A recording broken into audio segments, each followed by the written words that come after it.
Sandra Cavalcante é doutora, mestre em saúde pública pela Universidade de São Paulo, é especialista em direito do trabalho, em direito ambiental, advogada, professora de direito do trabalho e direito dos vulneráveis, acompanhou a comitiva do Brasil na ONU, isso foi em 2015, quando o Brasil prestou contas ao Comitê sobre os Direitos das Pessoas com Deficiência, pesquisadora pós-doutorado na Universidade de São Paulo.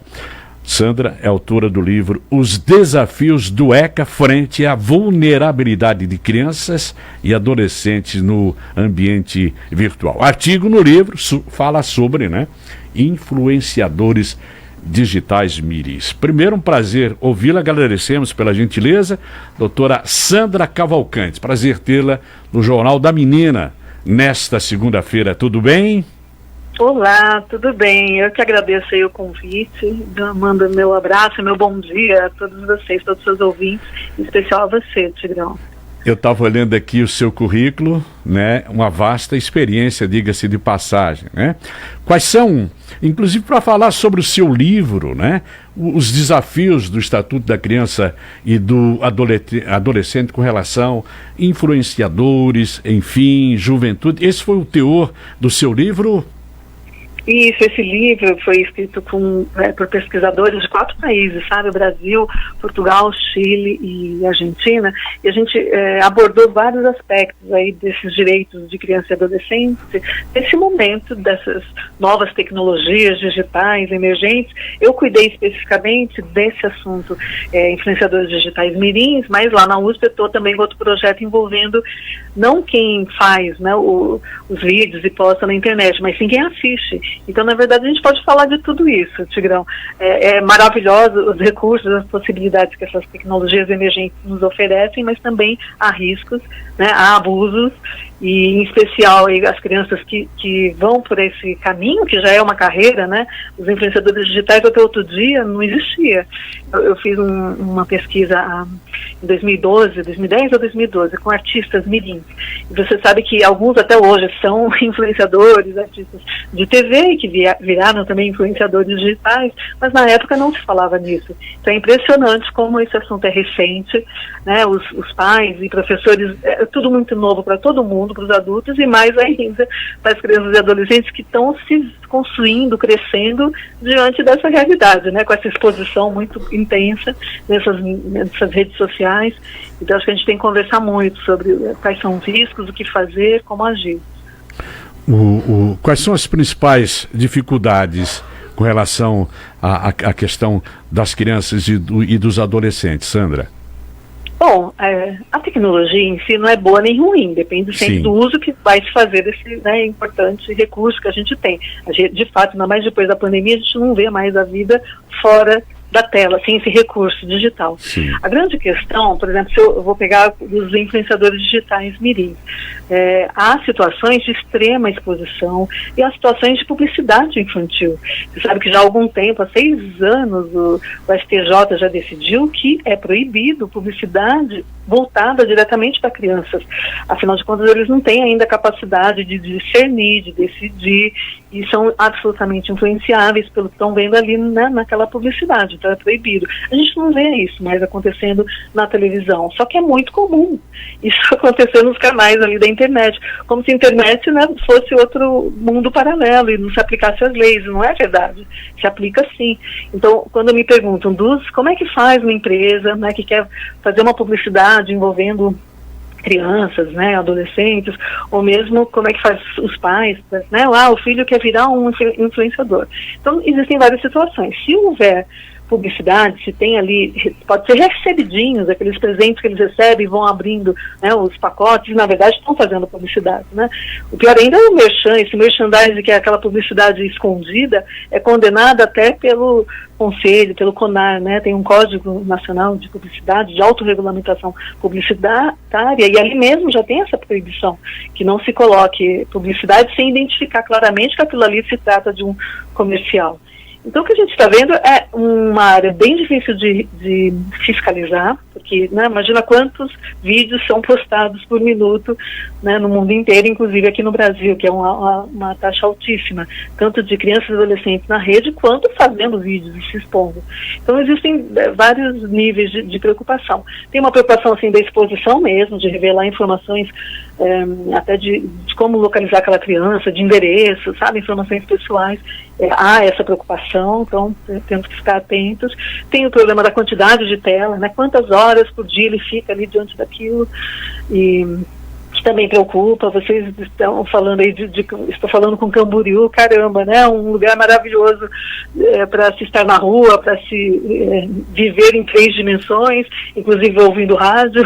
Então é preciso pontuar, né? E equilibrar, e realmente colocar limites, né? É errado a gente deixar isso a critério da criança e adolescente. Eles não têm essa responsabilidade, não têm essa capacidade, e a obrigação, né, na Constituição e no ECA, está bem claro que é a obrigação da sociedade, do Estado e de todos nós tomarmos essa precaução e garantirmos esse direito desse crescimento saudável. Então é louvável, assim, esse espaço que vocês abrem. Quero agradecer esse espaço que se abre para colocar esse assunto para os seus ouvintes.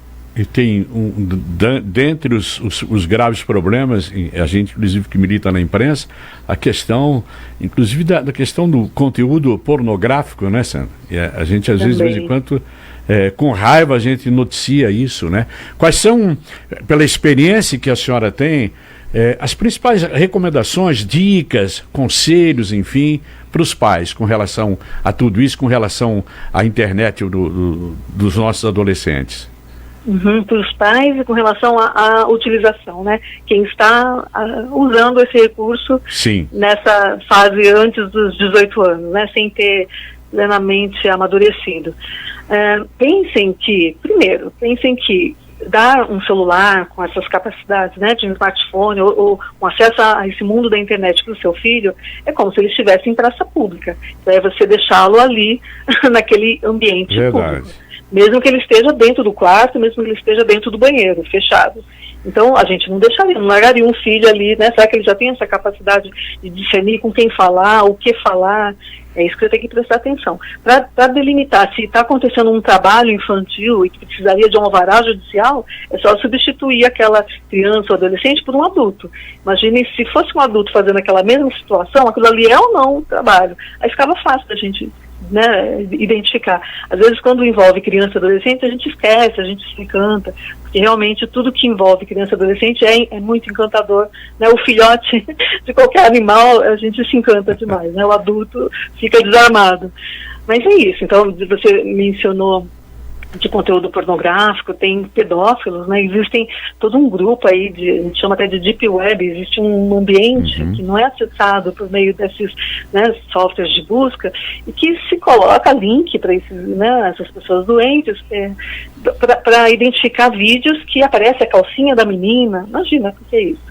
Então, antigamente era liberado no próprio YouTube os comentários para esses vídeos de conteúdo infantil. Agora não. Pelo menos há 2 anos eles prometeram, no início do ano de 2021, prometeram que ia fazer essa restrição no mundo inteiro, de que alguns recursos, quando se identifica um vídeo como sendo, né, de conteúdo infantil, não seria possível, inclusive para não ter possibilidade de haters deixarem comentários, né, maliciosos e realmente muito pesados, até para adulto, imagina para uma criança e adolescente ouvir isso.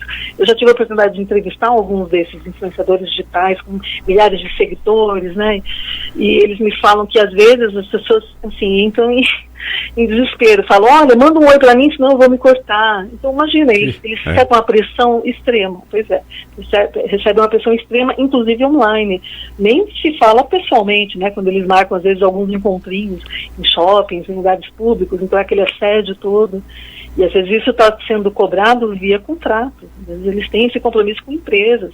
Então, realmente é para ser avaliado, né?